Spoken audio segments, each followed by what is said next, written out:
ঝিনাইদহের কালীগঞ্জে নিখোঁজের একদিন পর ৪ বছরের শিশু তাবাসসুমের মর্মান্তিক পরিণতি।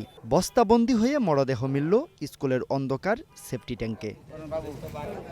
বৃহস্পতিবার সকালে উপজেলার বাছুরগাছা গ্রামের আব্দুল জব্বার মাধ্যমিক বিদ্যালয়ের সেফটি ট্যাঙ্ক থেকে শিশুটির মরদেহ উদ্ধার করে পুলিশ। এর আগে বুধবার থেকে নিখোঁজ ছিল শিশুটি। আজকে সকাল আনুমানিক 8টার দিকে আমি মেশিন নিয়ে জল দিতে আসছিলাম ধান বইতে।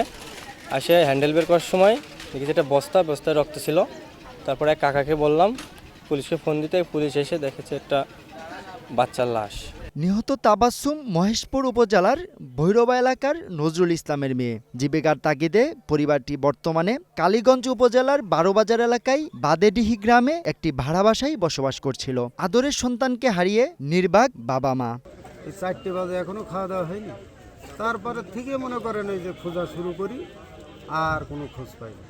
সকালবেলা আমি শুনলাম যে লোকমুখে যেখানে একটা লাশ আছে।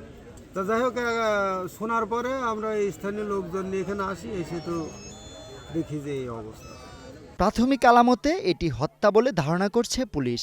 ঘটনার তদন্তে কাজ শুরু করা হয়েছে। বাচ্চাটাকে এখান থেকে উদ্ধার করে সুরতাল রিপোর্ট করছে, কিভাবে মারা গেছে আর তদন্ত অব্যাহত আছে। কি কারণে এবং কারা এই অবশ শিশুকে হত্যা করেছে তা এখনো স্পষ্ট নয়। ঘটনার রহস্য উদ্ঘাটনের জন্য তদন্ত শুরু করেছে পুলিশ। দোষীদের দৃষ্টান্তমূলক শাস্তির দাবি জানিয়েছেন স্থানীয় বাসিন্দারা।